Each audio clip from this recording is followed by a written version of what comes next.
Good morning students, welcome to Mehta digital classes. इतिहास के विद्यार्थियों, जैसा कि हम दूसरे चैप्टर का अध्ययन कर रहे थे, लेखन कला और शहरी जीवन, इन सभी चीज़ों में हमने एक सभ्यता के बारे में जानने का प्रयास किया, मेसोपोटामिया।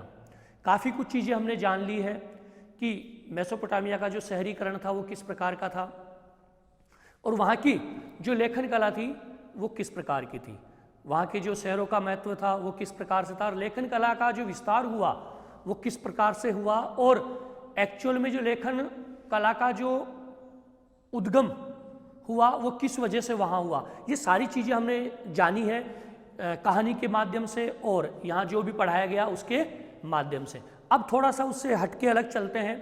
आज का जो हमारा टॉपिक है वो काफ़ी इंटरेस्टिंग टॉपिक है, आप ध्यान से पढ़िएगा इस चीज़ को। टॉपिक का नाम है दक्षिणी मेसोपोटामिया का शहरीकरण। पहले हमने देखा कि मेसोपोटामिया का शहरीकरण, अब आप आ जाइए दक्षिणी मेसोपोटामिया। मैंने आपको बताया था ज्योग्राफिकल जो कंडीशन हमने देखी थी कि जो दक्षिणी जो भाग है वो किधर है, उत्तरी भाग किधर है, पूर्वी भाग किधर है, पश्चिमी भाग किधर है। आज हम जो बात करने जा रहे हैं वो है दक्षिणी मेसोपोटामिया का शहरीकरण, वहाँ के शहर के बारे में जानने का प्रयास करेंगे और ये प्रयास करेंगे कि दक्षिणी जो मेसोपोटामिया में जो शहर बना वो कैसे बना। और एक कल्पना आप भी कीजिए कि ये शहर बने कैसे होंगे। एक चीज़ मैंने पहले बता दी थी आपको कि पहले कस्बा बना होगा, फिर कस्बे से लोग आते गए, उसने किसका रूप ले लिया, शहर का रूप ले लिया।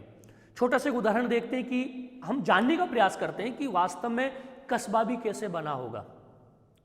जैसे हो सकता है हम केवल अंदाज़ा लगा सकते हैं कि एक छोटा सा उदाहरण देख लीजिए। आपको अगर मेरे से किसी चीज़ की आवश्यकता है, आप मुझे कहेंगे कि हमें ये चीज़ चाहिए, मैंने कह दिया कि हाँ ठीक है आपको ये चीज़ मिल जाएगी। अब हमने एक जगह फिक्स कर ली, भाई वहाँ पर ये चीज़ मिलेगी, मैं वहाँ आ जाता हूँ, आप वहाँ आ जाइए, या आपको ज़रूरत है आप मेरे पास आ जाइए चीज़ लेने, मुझे ज़रूरत है मैं आपके पास चला जाऊँगा। तो ये चीज़ों का आदान प्रदान होने लग गया, मुझे ज़रूरत है मैं चला गया, आपको ज़रूरत थी आप आ गए। अब आवश्यकता के हिसाब से था कि आपको अगर ज़्यादा आवश्यकता थी तो आप बार बार मेरे पास आओगे कि ये चीज़ चाहिए, हमें ये चीज़ चाहिए, ये चीज़ चाहिए।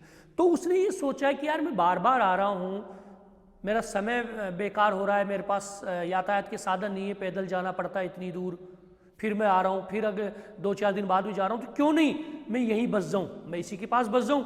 जब मैं इसके पास रह जाऊँगा तो मुझे जिस चीज़ की आवश्यकता होगी मैं तुरंत उससे ले लूँगा। तो शायद ऐसा हुआ होगा कि वो अपने पूरे परिवार के साथ वहाँ चला गया। परिवार के साथ जब चला तो उसके आसपास के लोग भी आवश्यकता के हिसाब से वहाँ पर चले गए और एक कस्बे का निर्माण हो गया होगा, और कस्बे ने किसका रूप ले लिया, शहर का रूप ले लिया। तो एक छोटी सी कहानी जानी हमने कि वास्तव में किस प्रकार से शहर या कस्बा बना होगा और आवश्यकता के हिसाब से ही उस चीज़ का निर्माण हुआ है। अब आज का जो पहला टॉपिक है वो है हमारा मंदिर और राजा। काफ़ी इंटरेस्टिंग टॉपिक है। मंदिर, बहुत ज़्यादा आस्था थी मेसोपोटामिया के लोगों की धर्म के प्रति, तो हम जानने का प्रयास करते हैं मंदिर के बारे में। देखिए, मंदिर होने के पीछे दो लॉजिक हैं कि भाई वास्तव में मंदिर का डेवलप क्यों हुआ, कैसे हुआ, या मंदिर कैसे आया। तो दो चीज़ होती है।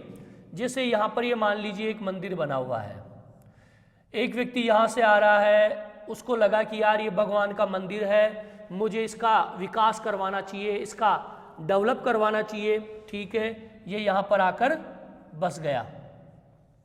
और जो कस्बे बने, कस्बे कहाँ बने और किन आवश्यकताओं से बने वो भी चीज़ों बताते। तो मुख्य रूप से 3 ऐसे टॉपिक हैं जिसकी वजह से कस्बे और शहर बने होंगे, ठीक है। तो जो पहला टॉपिक है वो मैं समझाने का प्रयास कर रहा हूँ कि पहला जो कस्बा बना वो बना मंदिर के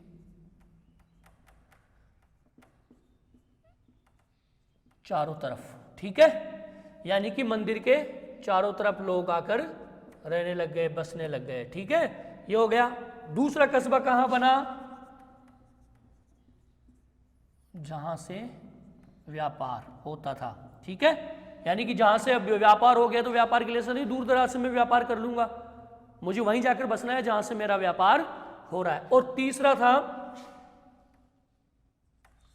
राजशाही नगर। तो इस चीज को थोड़ा सा आप इतना दिमाग में नहीं रखें। राजशाही नगर का मतलब है कि जहां राजा रहता था तो प्रजा भी उसके आसपास जाकर रहने लगी। लेकिन इंपॉर्टेंट ये दो चीजें हैं कि कस्बे कैसे बने होंगे। तो जो मंदिर था ये, इसके चारों तरफ लोग आकर रहने लग गए, क्योंकि आस्था थी तो इसके चारों तरफ रहने लग गए, तो ये कस्बा बन गया। ठीक है, इधर से कोई व्यक्ति आया, ये आया, इसने देखा कि यार मंदिर है, इस मंदिर को मुझे बनाना चाहिए, इसकी दशा को सुधारना चाहिए। अब दशा को सुधारूंगा तो मुझे इसके लिए मजदूर भी चाहिए, कर्मचारी भी चाहिए। तो वो क्या करता, कर्मचारियों को लेकर आ जाता। अब कर्मचारी यहाँ रोजाना तो आना जाने से रहे, भाई रोजाना आ रहे हैं जा रहे हैं, तो उसने क्या सोचा कि क्यों नहीं यहाँ पर छोटे छोटे कच्चे मकान बना दें, यहाँ पर ये रह जाएंगे और इस मंदिर का काम भी ये करते रहेंगे। तो ये विचार आया हुआ उसके दिमाग में, और इस प्रकार से यहाँ पर बस्तियां बसना प्रारंभ हो गया, जिसने किसका रूप ले लिया, कस्बे का रूप। एक दूसरी चीज है, जैसे मैं यहाँ से आया, मुझे व्यापार करना है, व्यापार की दृष्टि से मैंने पूरी चीजें यहीं जमा दी, तो वो भी कस्बे का रूप ले गई। तो ये छोटा सा उदाहरण है, इस प्रकार से शायद हो सकता है कि मंदिर बना है, मंदिर से कस्बे बने हो, कस्बे से मंदिर बना हो, या मंदिर से कस्बा बना हो।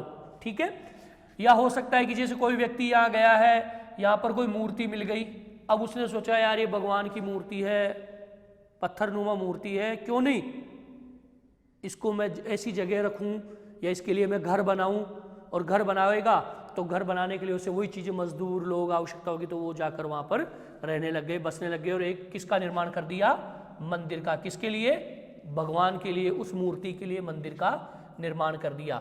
और मेसोपोटामिया की खुदाई के दौरान काफी उत्कृष्ट श्रेणी के मंदिर मिले हैं।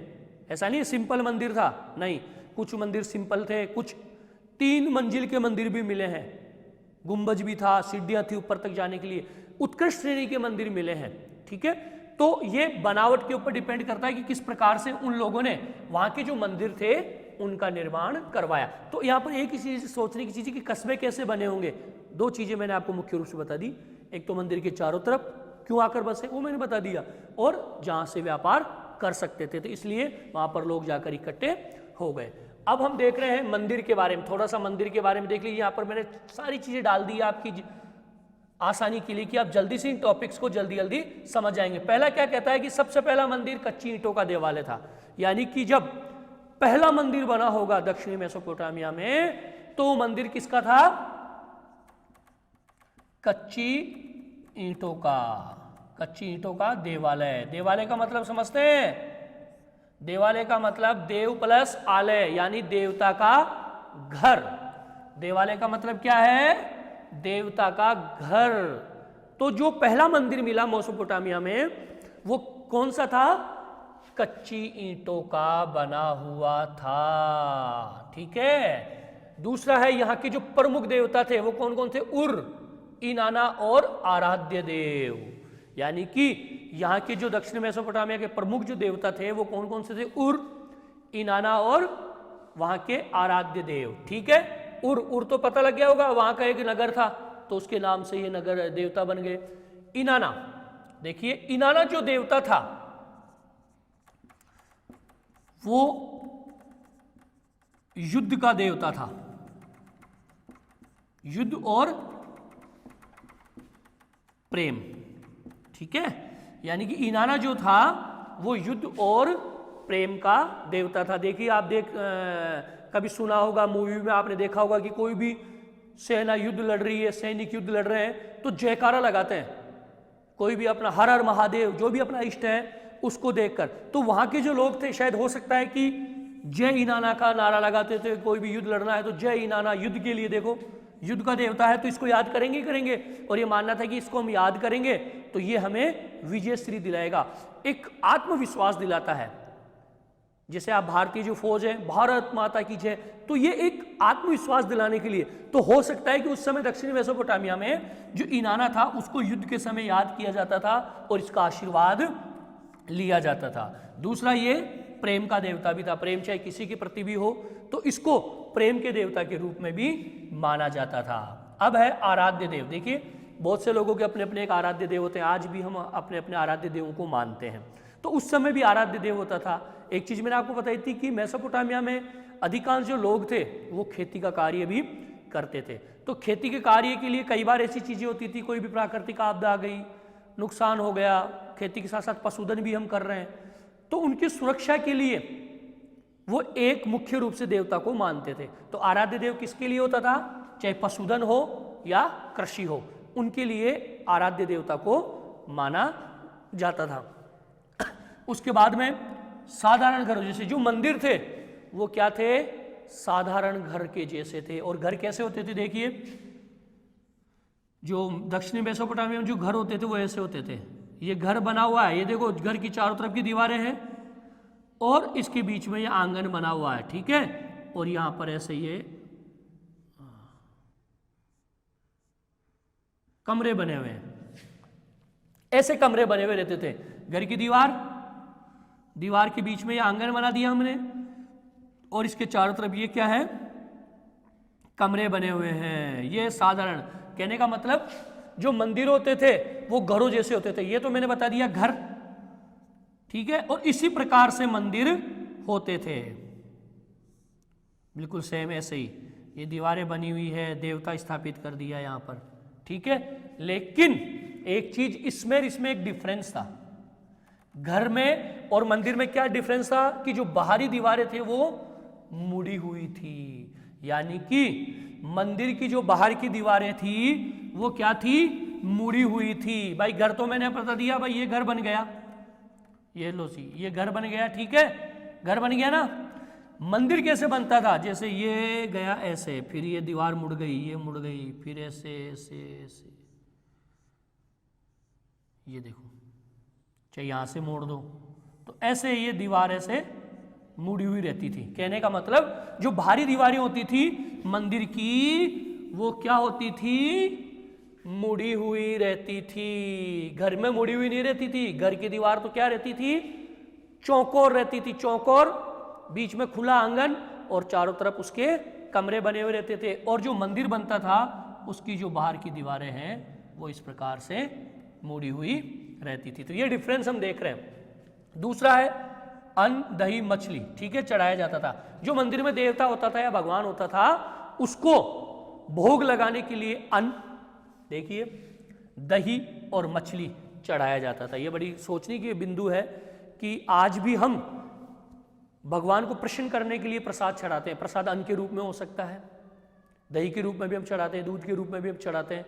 लेकिन एक चीज आई है मछली।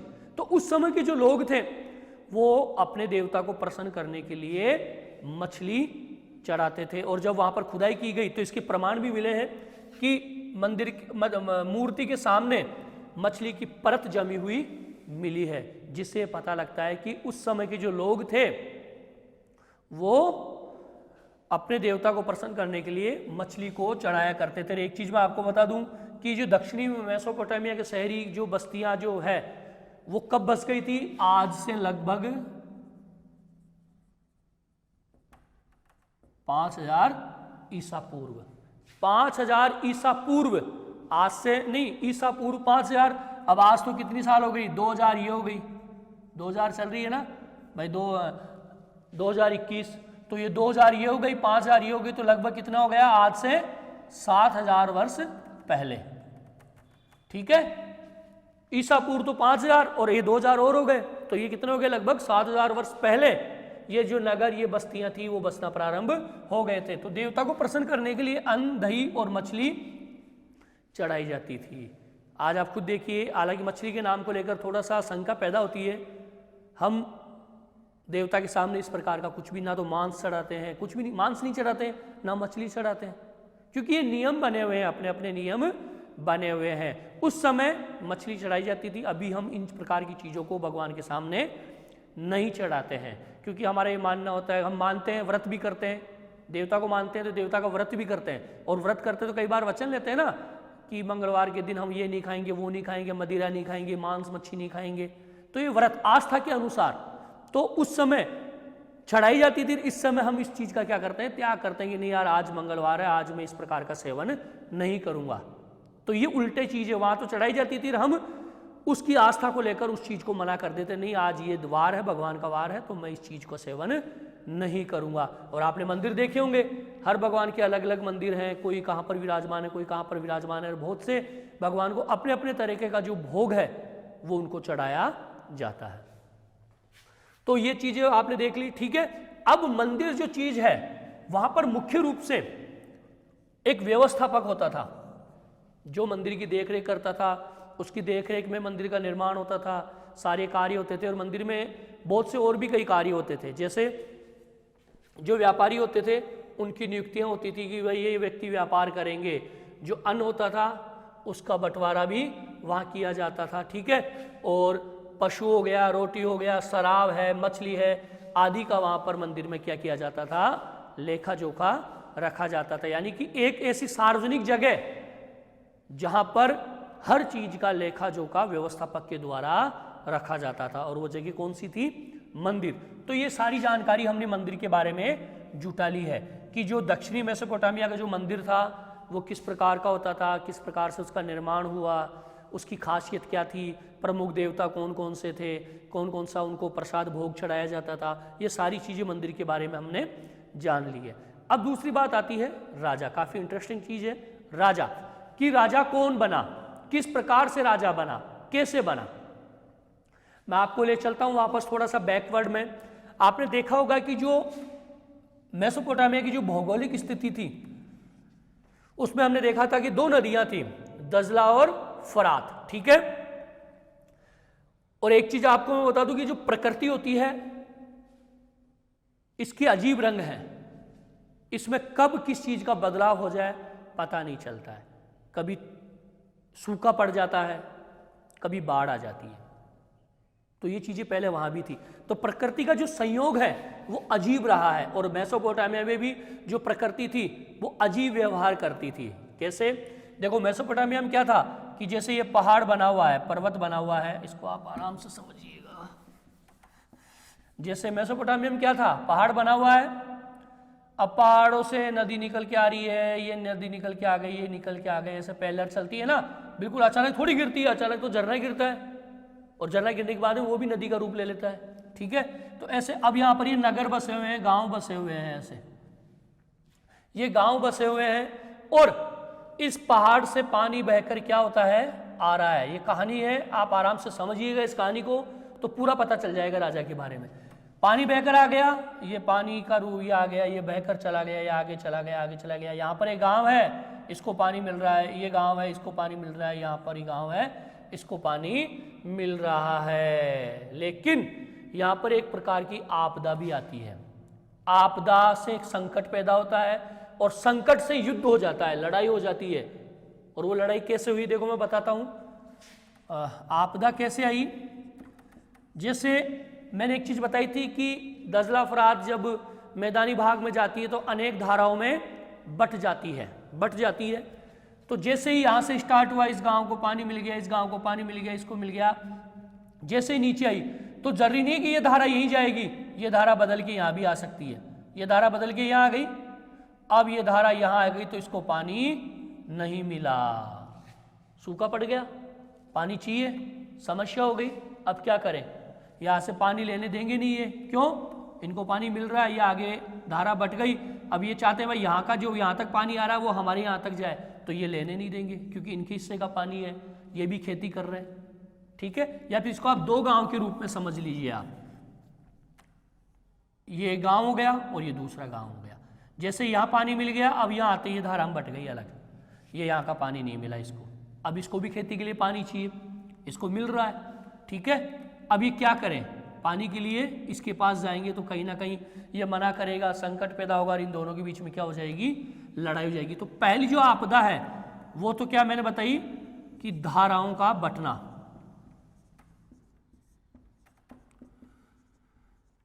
भाई नीचे जो गांव है उसमें पानी जा रहा है लेकिन धारा बट गई। अब धारा बट गई तो क्या होगा, इसके पास पानी नहीं जाएगा तो ये यहाँ आ जाएगा, ये यहाँ आ गया। भाई अपने को कृषि भी करनी है, अपना जीवन भी चलाना है, यहाँ गया, लेकिन अगली बार ही क्या हुआ, ये वापस धारा अलग चली गई, फिर यहाँ गया। तो इनके चलता रहता था, ये कभी यहाँ कभी, तो एक तरह से स्थायी नहीं थे, तो इनको समस्याओं का सामना करना पड़ता था, ठीक है। ये समस्याओं का सामना करना पड़ता, एक तो धाराओं में बट गया, दूसरा ये मान सकते हैं कि जो ऊपरी वाले जो लोग थे ये बड़े आलसी थे। आपने पता है कि जब नदी बहती है, पानी बहता है तो अपने साथ गाद लेके आती है, गाद। तो गाद क्या होती थी, यहाँ पर रुक जाती थी, गाद इकट्ठी हो गई, गाद इकट्ठी हो गई, ये गाद इकट्ठी हो गई, तो यहाँ पर पानी रुक गया।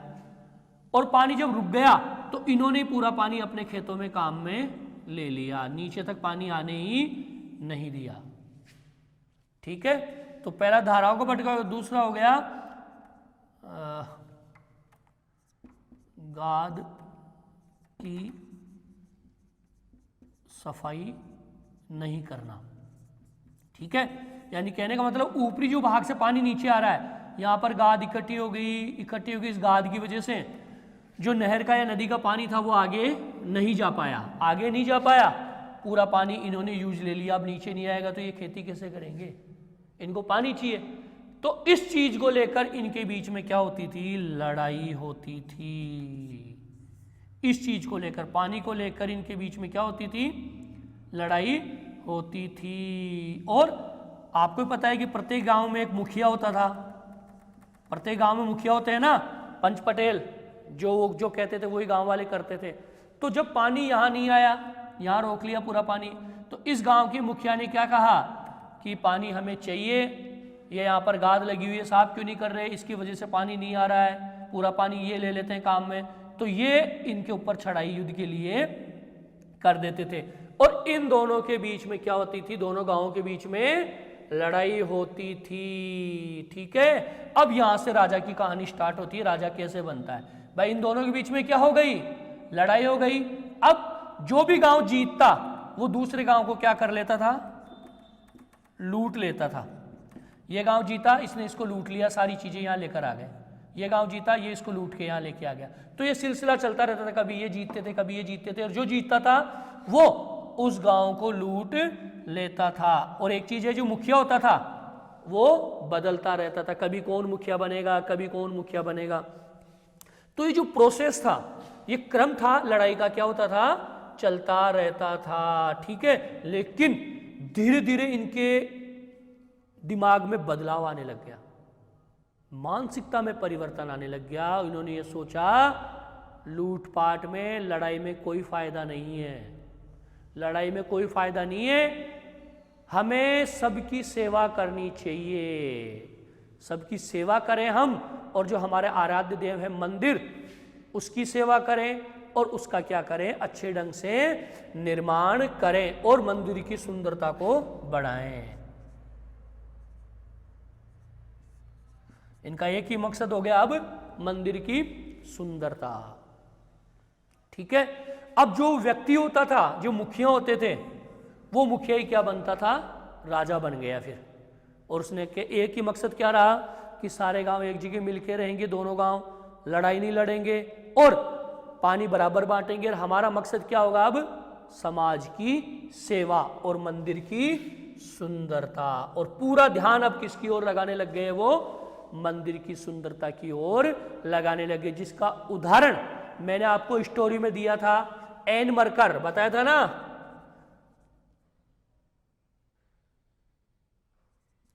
जिसने अपने दूध को भेजा था लाजवार्द का पत्थर लेने के लिए, क्यों, मंदिर की सजावट करने के लिए, और वही राजा था। तो वही चीज हुई, मुखिया से राजा बन गया, और उसका मकसद क्या हो गया, समाज सेवा और मंदिर की सुंदरता, ये उसका मकसद हो गया। किसका, राजा का मकसद हो गया। ठीक है, तो ये चीज थी राजा के बारे में। भाई किस तरह से राजा बना, लड़ाई हुई पानी के बंटवारे को लेकर, या क्यों लड़ाई हुई, गाद को साफ नहीं करते थे, फिर मुखिया बन गए, लड़ाई होती गई, लूट लिया, आपस में माल बांट लिया, मारकाट होने लग गई। पर एक वक्त ऐसा आया, बदलाव का आया कि इन चीज़ों से कुछ नहीं मिलता है, हमें क्या करना चाहिए, आपस में मिलकर मंदिर की सुंदरता बढ़ानी चाहिए, हमारा मुखिया एक होना चाहिए। मुखिया एक हुआ, और उसी मुखिया ने किसका रूप ले लिया, राजा का रूप ले लिया। और उसका मकसद क्या रहा, अब समाज की सेवा, गाँव की सेवा और मंदिर की सुंदरता। और फिर राजा उस समय क्या करते थे, अपनी प्रजा और जनता की सुरक्षा के लिए, जो एक प्रमाण मिला है, जो उरुक नगर था, उरुक नगर, इसके चारों तरफ, इस शहर के चारों तरफ ऊंची दीवार थी, ऊंची ऊंची दीवार थी उरुक नगर में, ऊंची ऊंची दीवार, जिससे प्रतीत होता है कि वहां के राजा ने अपनी प्रजा की सुरक्षा के लिए, बाहरी आक्रमण से सुरक्षा के लिए, पूरे नगर को ऊंची ऊंची दीवार से सुरक्षित कर रखा था, ताकि कोई बाहरी व्यक्ति इस नगर के ऊपर आक्रमण ना कर सके, कोई युद्ध ना कर सके। तो ये चीज़ थी आज के इस टॉपिक में, दक्षिणी मेसोपोटामिया का शहरीकरण, जिसमें हमने देखा मंदिर और राजा। मंदिर के बारे में हमने अध्ययन कर लिया कि मंदिर कैसे बने होंगे, किस तरह से मंदिर के पास में जो कस्बे थे वो कैसे बन गए। दो प्रकार से कस्बे बन गए, एक तो मंदिर के आसपास आकर लोग आकर बसने लग गए तो कस्बे बने, और एक व्यापार के लिए लाकर लोग बसने लग गए तो वहाँ पर कस्बों का निर्माण हो गया। तीसरा छोटी सी चीज़, राजशाही शहर, राजा जहाँ पर रहता था उसके पास में भी लोग आकर बसने लग गए थे, जिसने किसका रूप ले लिया, कस्बों का, और कस्बे किसके रूप में बदल गए, नगर के रूप में बदल गए। तो ये था आज का टॉपिक। Thank you.